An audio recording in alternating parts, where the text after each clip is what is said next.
there is a problem in Nigeria, and the southeastern part of the country are the major victims of what is going on in Nigeria now. Hello, welcome to this channel. There is this video I came across and I would like us to watch it together. But before we do that, please, if you have not subscribed to this channel, please go ahead and do that. Click on the subscribe button and turn on your notification bell to keep being part of this. Then as you watch, do not forget to react and also drop your comments in the comment section. There is a deliberate act of deviating from the truth about the Biafra agitation in the southeast by the southeastern politicians. I purposely went to, to check the stance of all these top politicians, whether they stood for the cause of the agitation before or they stood against it. And I discovered that almost all of them were standing that, yes, there is a problem in Nigeria, and the southeastern part of the country are the major victims of what is going on in Nigeria. Now, I saw the old video of Umahe, Obiano, Soludo, and so on and so forth.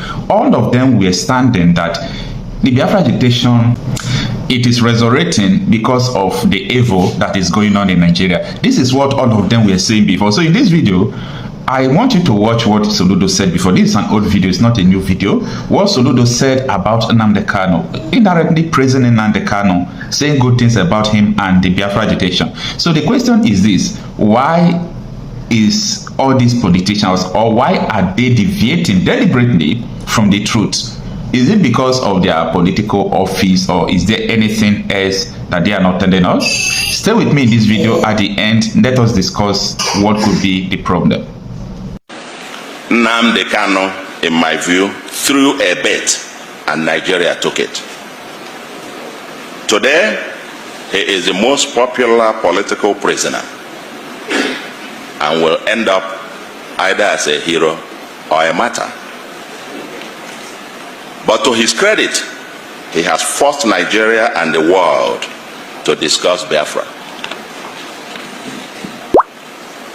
I believe that keeping him there does not do Nigeria any good. I believe this young man should be released, and released like yesterday.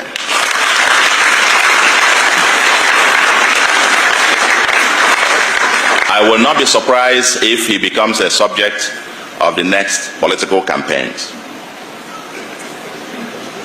Just like we dealt with Awolowo, who was convicted and imprisoned of treason, or Gowon, charged with treason, or even Ojukwu himself was forgiven, and so on and so forth.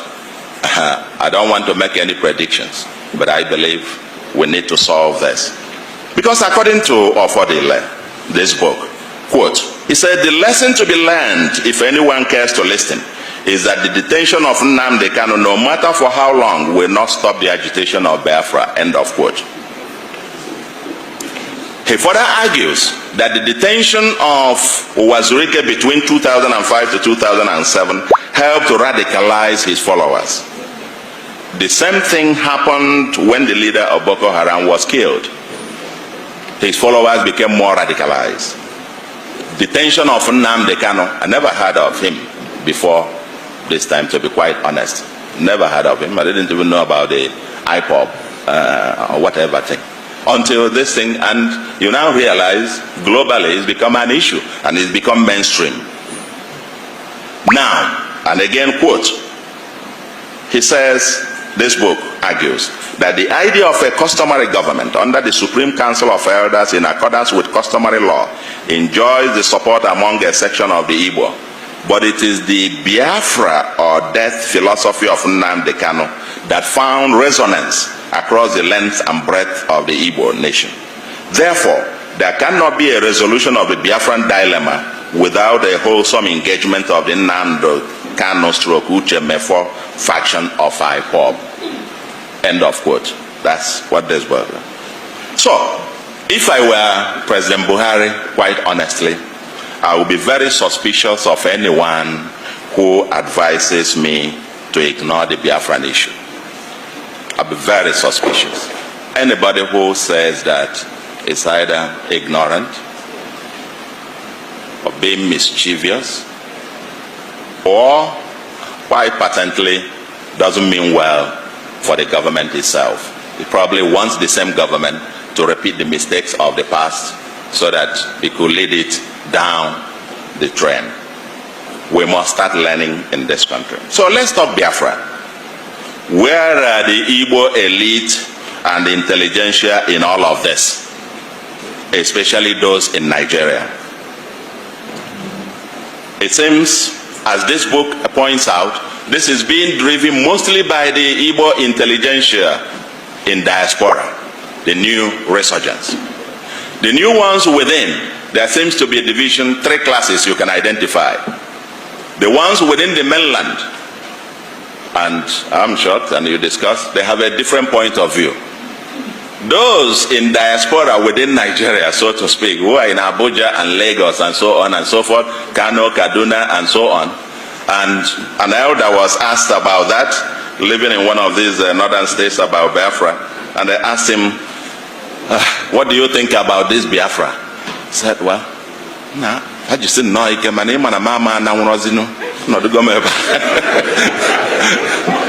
In other words, they should keep it up, but you know I can no longer go now. You see all the things I have here, I cannot carry them on my head.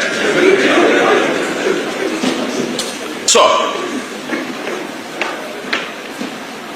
there seems to be a sense of either denial, and on one part, or people who think, no, it won't be, because we can't just imagine it. And because of some discussion that, oh, okay, if this happens, you will lose your property, you will lose that, and so on. Of course, that is untenable. I mean, I too was wrong on this, because if by any chance you have another state of Biafra, it will be the 16th state of ECOWAS. And that means you have free movement of goods and persons. But the fundamental question, the fundamental issue is that this debate is not happening. This whole thing is being driven almost in a haphazard manner. Last week, they called for, was that last week? Yeah, last week. They called for a sit at home. And even without anybody getting out to more enforce and so on, I learned virtually Anambra and many other cities were completely shut down. It just tells you there is something going on.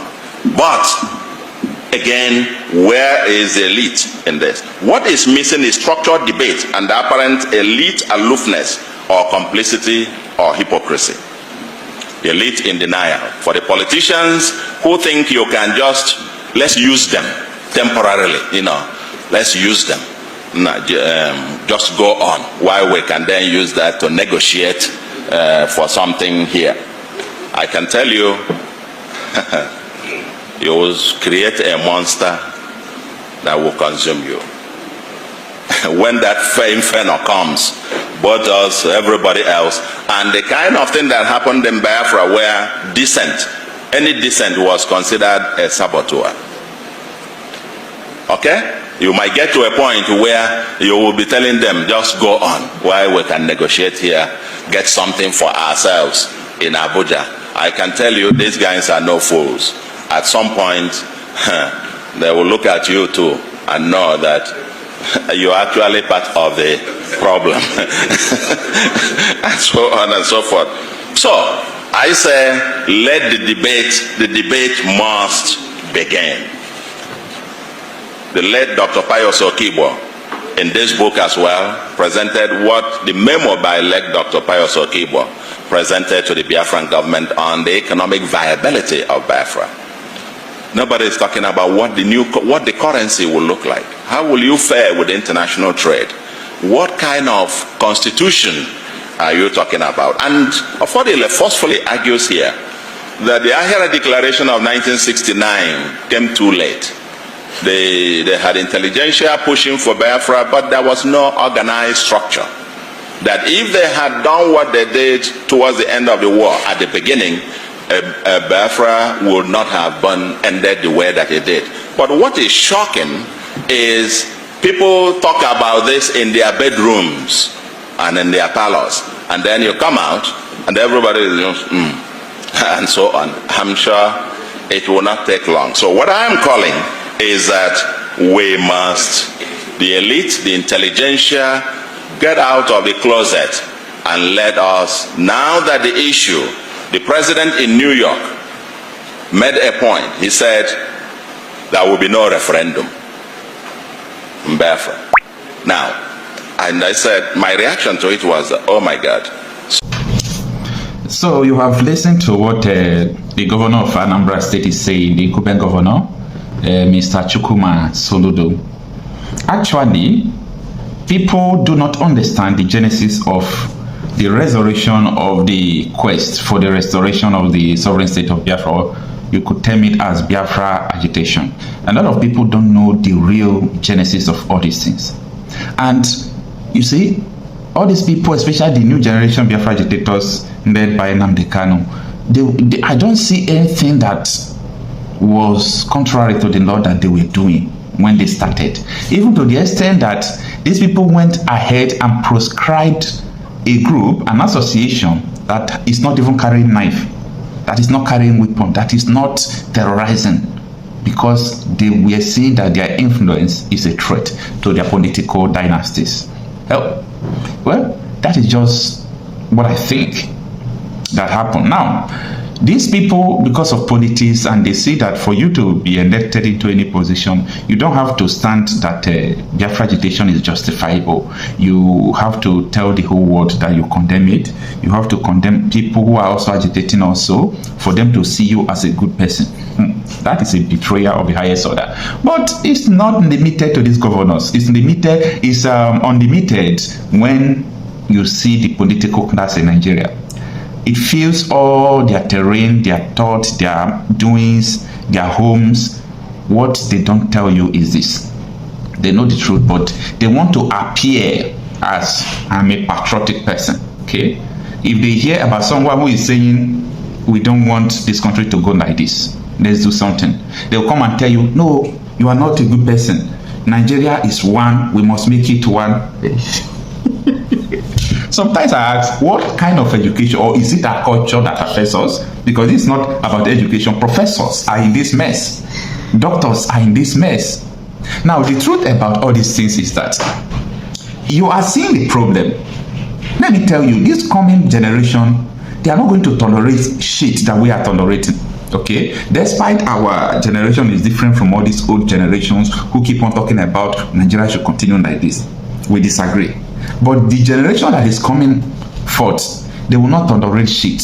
If one person dies, you will provide the question why the person died. So these are the problems, these are the issues we are facing. There is no sincerity again. People keep on dying. Almost every state is under siege. What is going on? And people say we should continue like this. Come on, it is not possible. Okay, it's either this or that. For me, I think everybody wants to be in a good country. Everybody wants to have a good country. So if it happens that this country didn't work again, people will be forced to talk about how this country is going to the right.